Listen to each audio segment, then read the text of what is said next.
All right, good afternoon. My name is Mike Benner. I'm the Public Information Manager here at the Portland Police Bureau. We appreciate everyone coming this afternoon. We have a number of speakers here to address the vandalism that we've been seeing over the last week or so. We'll be starting things off with Portland Police Chief Bob Day. Following the chief will be Doug Olson, Special Agent in charge of the FBI's Portland Field Office. U.S. Attorney here in Oregon, Natalie White, and then Mayor Ted Wheeler. With that, Chief. Thanks, Mike. Excuse me. Good afternoon. So, purpose of getting together today, we're not speaking directly about individual groups. We're not speaking directly about individual cases, but we are going to talk about behavior. And we had some of this conversation last week. It was important for me to be able to demonstrate with other partners that are in this conversation that we want to continue to emphasize the level of unacceptability we have for violent behavior. It's important that people be able to express their First Amendment rights, and we saw some of that done very well last week, and we've also seen some examples of that I want to highlight that are concerning. A couple of things we're going to show you are available off of social media, but I think it's important to demonstrate the boldness that we're seeing with some of the violence in our city and the importance that it doesn't go unaddressed. On May Day, you might be aware that we had a protest event that evening, or a march from the South Park blocks, and they went down Broadway, and there were several businesses that were damaged. At that time that march stepped off, there was a social media release that demonstrated this flyer, which we'll make available to you. And this was put out on social media, and you can see the call to action by the folks that put this out. And the lines there that kind of jump out at me, one of it is take whatever autonomous action feels good. They actually list businesses to attack. Down there's a line about 1,000 points, find a location on list and bring it to the block's attention. And in fact, 2 or 3 of the businesses that are on this list were attacked. This was at 5 o'clock in the afternoon. People were in those businesses. I find this to be very troubling. The bold statement of violence, and it's not behavior that is conducive with First Amendment speech. This is just simple criminal activity that needs to be addressed. I'm also want to highlight the fact that it's kind of cartoonish, but there's a couple of examples of explosives on there. And at one of the local establishments, we did find a commercial grade firework left next to the building. We have a photo of that, Marshall. Could have definitely caused significant harm to someone. We were able to secure that and have our disposal unit take care of it. But the intentionality and the boldness of this will not be tolerated as we continue to do our best to work with everybody in this community to make sure that we all stay safe. Excuse me. That evening, we also had the fires at the training division, as we already covered last week. But disturbingly, we had another claim on social media taking responsibility. And I don't know, I can't say to you at this moment who's responsible for what. As I said, we're not going to get into the nuts and bolts of the investigations. But I want you to see this post on social media that taking credit for this action. And particularly disappointing is the call to action in the bullet points at the bottom. Marshall, if you could go to the one that's just got the post. Down there, if you read down at the bottom there where it says number 4 in particular says, fight, defend your camps. If the frat bros come, smash their frat house windows. If the Zionist settlers come, throw fireworks at them. If the cops come, don't just resist arrest, fight them. They will hate you and beat you if you're peaceful or violent, and it is time to be violent. And ladies and gentlemen, that should concern all of us, this type of messaging. And it really is a matter of behavior. It is a matter of expectations. I'm grateful for the support we had last week with a number of partners. We worked closely with the Oregon State Police, with Portland State University Police Department, and we had a lot of peaceful demonstrations last week. So nothing to be said today is to convey this cloud or for me to say that every protest or every march or every demonstration falls into these categories. But I did want to highlight the significance of some of these statements and some of these challenges that we're facing, and also highlight some of the things that PPB is doing to address them. Obviously, there's a series of ongoing investigations. We're working closely with all available resources and all available partners to be able to bring some of these cases to resolution. We're also adjusting our response in our operations branch, making sure that we're as available and as agile as possible as we see various events pop up across the city. We want to be more responsive, more engaged, have a stronger police presence as we go forward during this time of year as we lead up into the election cycle. We're also trained and have dialogue officers available that we desperately want to be able to reach out to our activist community, to anybody who wants to engage in First Amendment, and we are happy to liaison with them and be available to coordinate these events so they can be done safely for everyone, for all of the community. You're aware that we're reinstating our rapid response team. Training is beginning this month. We hope to have those resources back online in a short period of time, as well as the rollout of body-worn cameras this summer is going to also be able to help capture information to maybe provide safer resolutions. And then our ongoing partnerships with the county, with the state, with our federal partners, with our community liaisons, all with the intent to minimize harm, all with the intent to try and make sure that people can, once again, express their First Amendment rights, but do so in a way that's safe for everyone.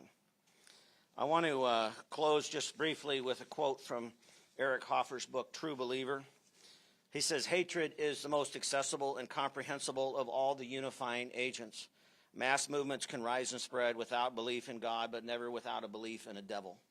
I believe that these social media posts and some of these actions we're seeing around anger and hatred are crippling our city. And we need to have a conversation about how to heal. Certainly there's plenty of injustice. Certainly there are things to be angry about. I understand that. But we cannot tolerate the level of violence, vandalism, and personal attacks that we're seeing on individuals at the same time that we're trying to facilitate our First Amendment rights of free speech that we hold so dearly. I just wanted to take a minute and thank the folks behind me, Special Agent in Charge Doug Olson, U.S. Attorney Natalie Wright, the mayor's support, and of course our fellow law enforcement partners in the Oregon State Police. And I'll turn it over to Special Agent in Charge. Thank you. Thanks, Chief. Good afternoon. As you know, the FBI works shoulder to shoulder with our law enforcement partners to keep our communities and neighborhoods safe. Over the last few days, as the Chief mentioned, the city has seen a concerning uptick in violence, people breaking windows and other destructive activity. This kind of destructive behavior not only puts a strain on law enforcement, but it creates life safety issues for the communities and neighborhoods that we serve.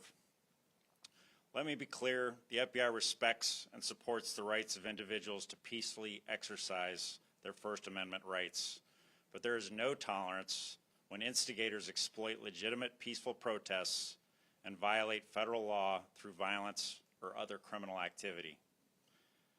The FBI's model is to work together with our state and local enforcement partners to maximize impact in the communities, and that's what we're doing here today. The FBI will support our local partners as needed to keep our communities safe. We ask the public, if you have witnessed unlawful violent actions, we urge you to contact your law enforcement. Thank you.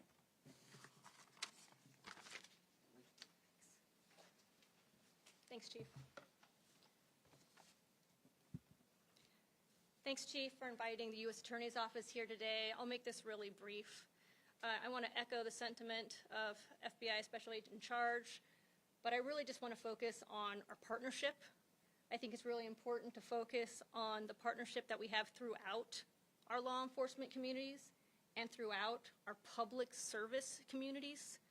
The United States Attorney's Office, along with our federal partners and also our state and local and tribal partners, we work side by side with the Portland Police every day. We have cases, both big and small, where we all share this common mission, and that's to keep Oregon a safe, beautiful place to live. We work together to protect the civil rights of all Oregonians. We work together to uphold the rule of law. and we all do this to keep the community safe. The attorneys and the staff at the U.S. Attorney's Office, just like our law enforcement partners and the agents who work these cases, this is our home. We care deeply about this city and about the people of Oregon. The U.S. Attorney's Office has been a longtime partner with Portland Police and Oregon State Police and several of our other local community offices and law enforcement partners. And it doesn't matter whether we're combating fentanyl or whether we're fighting child exploitation, gun violence, violence of any kind, including hate crime. So today we wanted to say thank you to Chief Day for his longtime partnership and for your public service, and let them know that U.S. Attorney's Office will continue to support the Portland Police and the City of Portland in their daily mission to keep our city safe and to keep the people of Oregon safe. Thank you.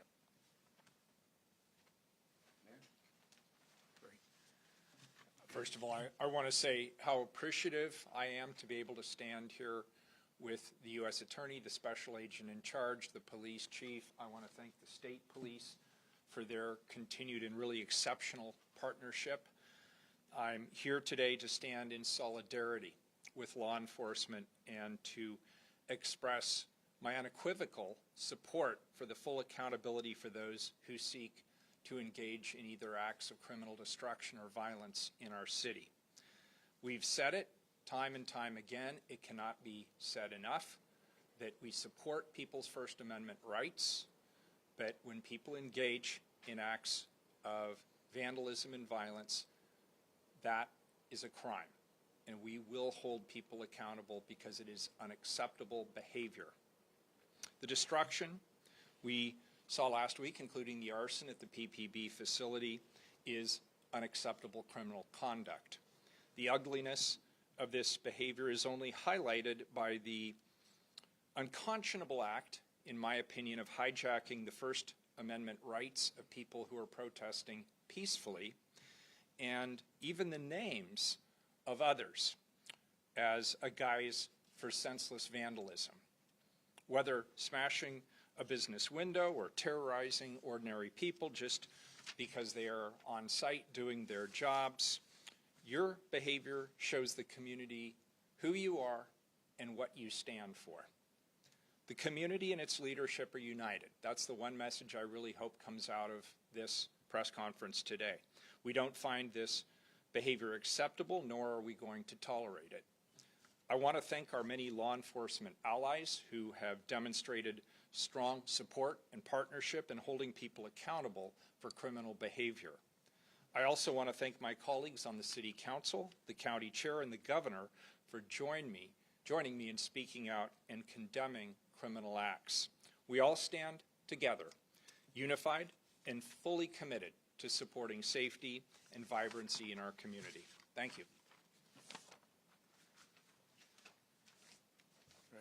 Thank you, Mayor. We have some time for some Q&A, so we just ask that you state your name and your affiliation and who you'd like to speak with. And I do understand that there could be some questions also about the camping ban that just passed, and the mayor, I understand, has agreed to stick around afterwards and answer some of those questions. So if we can stay on topic for this portion, I appreciate it. Kyle, go ahead. Chief Katu, KHW.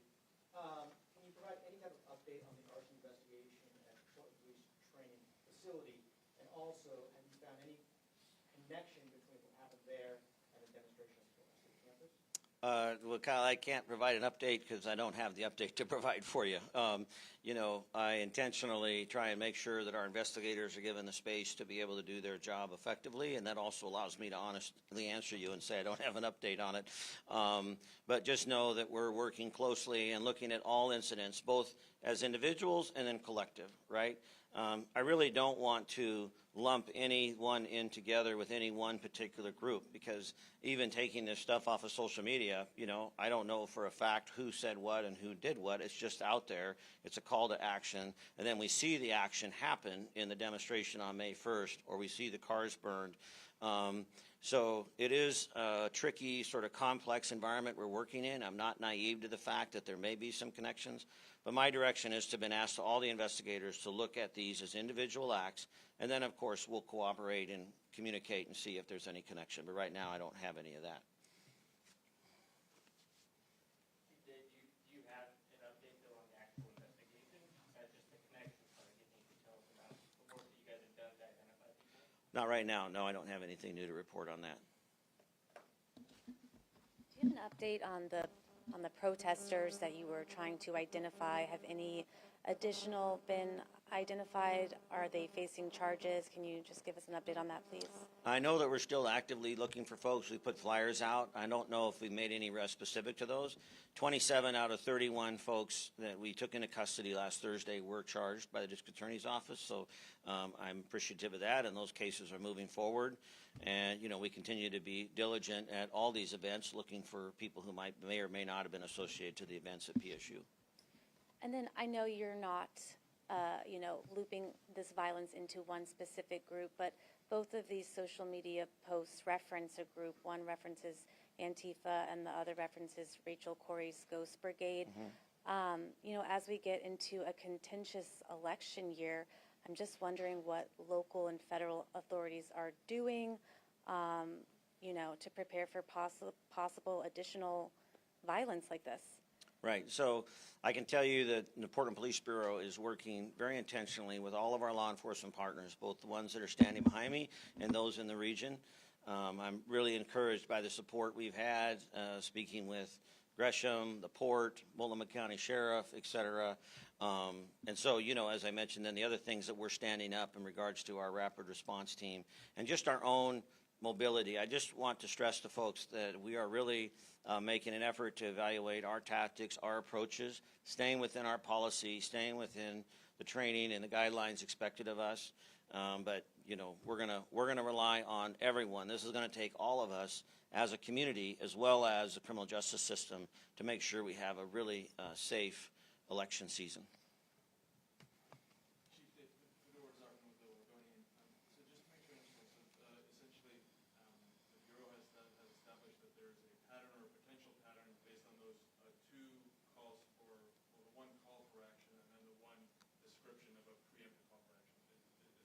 I would not call that a pattern. I don't want to suggest it's a pattern. Once again, I think they're individual events. But what caught my attention, and the reason that I'm highlighting this, is because of the direct nature of it associated with the violent acts that we saw, right? That flyer comes out on May Day and it lists those businesses. That's one thing. But then when, you turn around and businesses that were on the flyer were actually attacked, and there is that commercial grade firework left next to the building. People are in those buildings. I mean, that was 5 o'clock in the afternoon. People were in that Starbucks, et cetera. I just felt like it was important for us to recognize some of the significance of the violence, and that's what we're focusing on. That's what we're paying attention to.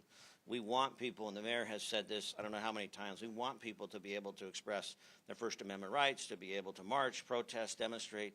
There's a lot of great reasons to do that, but we cannot have that kind of behavior that we saw demonstrated last week.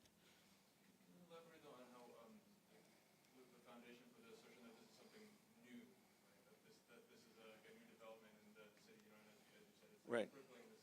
Right. Well, for the last several years, we've had a series of protests and demonstrations post 2021 that once again sort of went off without a hitch. People gathered, people expressed their views, but we have seen an uptick in the last few weeks of some of those messages being co-opted or being stolen by bad actors. I would encourage those that want to organize events, and we have a lot of passionate people in our community that organize these type of events. They can reach out to us. We can help give them guidance and direction to some tools or some ideas or some thoughts about how not to let their message get lost with people who are intent on violent behavior. So we have a long election season ahead of us. There's obviously going to be a lot of energy around it. And I'm hopeful that we can really demonstrate to the country that Portland knows how to do this and do this right. Heather Roberts with the Oregon Radio News Network. The incident at PSU, not unique to Oregon. We saw similar campus takeovers across the country. How much coordination is happening locally with partners in other states to try and see if the if there's any connection with groups elsewhere. Yeah, so there's obviously a lot of communication going on among police departments across the country. I'm a member of the Major City Chiefs Association as well as the Police Executive Research Forum, both large national organizations that are putting information out and soliciting input from others.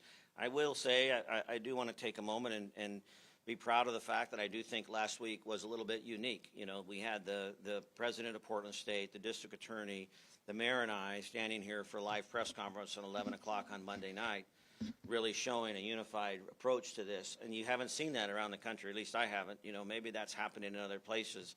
But the message, and I want to echo one of the mayor's comments, I mean, we are, as a leadership in the state and in the city and in the county, both in law enforcement and in the electeds, really passionate about wanting to make sure that we can have a safe community. And I'm grateful for that support. I feel that.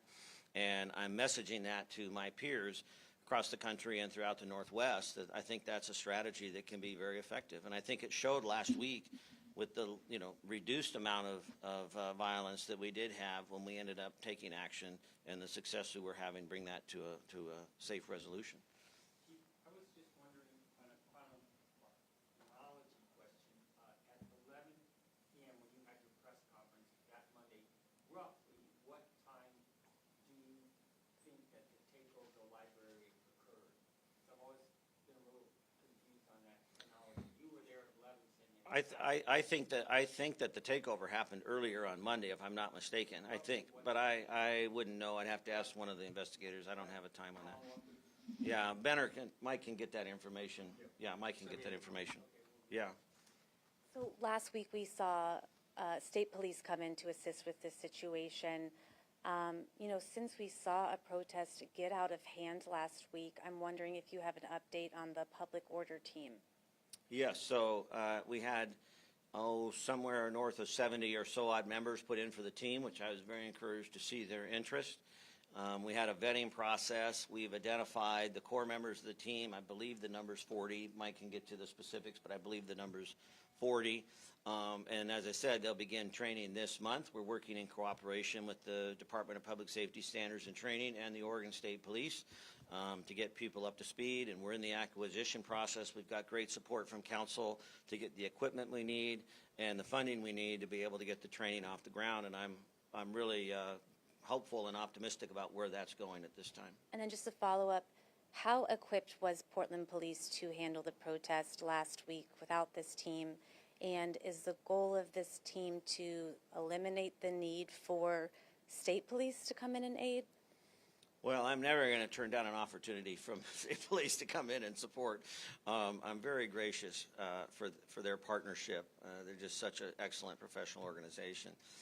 The purpose of the public order team, the rapid response team, is that we are able to more safely manage events because we have a group of officers that train together. They have the right equipment. You know, on a day-to-day basis, when you have the event on May 1st, for example, that resulted in the damage on Broadway, you know, those officers are responding from their patrol vehicles, which is not designed necessarily specific for crowds. And so that's why I mentioned earlier really working closely with our operations team to figure out how we can be more nimble, how we can put our officers in the best position to be safe, but also to be able to interdict the behavior. There's a huge amount of risk involved, particularly when you can see for the call for the level of violence and the acting out that we're seeing the behavior. So it's a real balancing act, but we're working on it. When will those officers be trained up? Well, I think the rapid response team is training this month. And then we have ongoing training, and we've done training over the last couple of years around mobile field force and, patrol response and so forth. So our training's ongoing. Yes? Do you know how many of the 40 vetted officers that are part of this new public order team were also part of that former rapid response team that walked off the job? I don't have that number handy. I mean, once again, you can send Mike an email about that. Yeah. Yes, sir. Going back to those social media posts, are you able to share any metrics on those just so I can get a better idea of how widely they might have been seen, like number of likes, views, shares, something like that? Wow, you know what? I don't even know how to do metrics on my own social media, so I'm not the right guy to ask. I think that's a good question, but I don't know. Sorry, I can't help you out with that. Well, once again, I defer everything to Mike. Mike's like, he's like the go-to guy, so. if those exist, he can help you find them. Thanks. A couple more questions. One of those posts identified 10 specific businesses. So what do you do from a law enforcement standpoint with that information? Right. Do you notify those businesses? Do you station officers outside of those businesses in anticipation of possible violence? Yeah, so in this particular case, unfortunately, we were just caught shorthanded. That social media post went out the moment the march started, and it was over in 20 minutes. I mean, it was literally that fast, right? So, but we have a very close working relationship with the chamber and working with downtown businesses. I followed up with numerous phone calls on Thursday. Unfortunately, could pretty much just apologize. I couldn't fix anything at the moment, but also, you know, developing those contacts and those relationships with those businesses so we can be best positioned. And, you know, tactically, it's going to vary depending on the resources and the time we have to plan. But, you know, providing warning, providing information, it's not something that we keep to ourselves. We want to get it out there if we think there's going to be something so that the businesses can prepare. And this was something that was developed even back in 2020. So we have, we have a little bit of a model, but, you know, in terms of actually, you know, the position of officers and the tactical approach, every situation is going to be different depending on the threat level. Just to follow up, I mean, it kind of leads to the broader question. What can actually be done to deter this type of criminal activity? Right. It's one thing to stand united. It's one thing to say we detest this type of behavior, but Right. ultimately, what's going to deter it? From Yeah. your perspective? Yeah, well, deter it, I think, is two things. One, we need to be able to interrupt it. So we need to be able to respond in real time to interrupt it when it's happening. And then there needs to be arrests and accountability. A lot of these people, we know from experience, and this isn't just true for people that are violently protest, but, you know, there's a degree of anonymity that goes with criminal behavior. You know, most people don't want to be, quote, caught. And so if we can have a more robust response and take people into custody and then, you know, use that tool as a way to leverage more information, learn about other people. I mean, you know, once we get people into custody, we can identify them. We see them here. We can see them here. We can follow up, get them on probation. Those kind of things work in this arena because they lose that anonymity. So, you know, that's really the goal. The other part of it, though, I think, is around, you know, collaborating with our business partners and, you know, as a society, as a community, you know, continuing to say, hey, we're not going to stand for this. This is not Portland. This doesn't represent who we are. So when we see this type of behavior, I'm not asking for community members to intervene, but, you know, to be aware. And if they have information, you already heard the folks behind me, if they have information, if people know people that are engaging in this behavior, let us know so that we can follow up and take appropriate action. So it's kind of a twofold approach. Fedor, last question. So a question for the special agent in charge. So what is the FBI's role here, and like at what point does this become not just a local agency investigation? Like, what are the charges that the federal government would be potentially interested here? Like, what is your involvement essentially? And is any of that to do with the potentially allegedly organized nature of some of these? Yeah, well, I can't comment on any specific events or investigations, but I would just say, like, the FBI will seek to support our local, state, federal partners with any resources we have available under the law, right? So it's like, so if we are able to help them out to make the communities safer, then that's what we're going to apply. And each situation looks a little bit different, but I can't comment on anything that's ongoing with the particular stuff that we're talking about today. No, I cannot. Well, I mean, I invited him. I literally invited him simply because, you know, I wanted to be able to communicate. Sorry, Doug, but I mean, you know, I literally invited him because simply this was our last week. I mean, we are in this together, folks, and we are trying to demonstrate that on our end, both an openness and a willingness to work with community, to support community, but also sending a message, you know, across the board that all resources are being brought to bear to make sure that we have a safe election season. Yeah, and I would just add, obviously, we're aware of everything that happened during the last week, and we've been in constant communication with, like, our partners, but when you start talking about specific cases, that brings up issues. So, thank you. Sorry about that. All right, thank you. I do want to circle back to the fires for a moment. I understand and that there could be frustration on your part that we're not up here sharing information, but it would be incredibly irresponsible to do so, and it would jeopardize this investigation. My team connected with the lead detective a short time ago, right before this press event, and this is an active, very active investigation. We are following up on every lead, but we are also asking for the community's help. Somebody knows something about those fires, and they need to come forward, and tips can be made anonymously through Crime Stoppers. And I think everyone in this room is familiar with Crime Stoppers. There's a $2,500 reward available to anyone who provides the information that leads to an arrest and a conviction. But rest assured that this is a very open and active investigation, and we are following up on leads. Thank you for being here. The mayor will stick around for a few minutes to address any camping ban questions you have. Appreciate you. Thank you. Thank you, sir. Thank you. Appreciate it. Yeah, thanks so much. It's good to see you. I do, yeah. We're going to have them stand over there. Okay.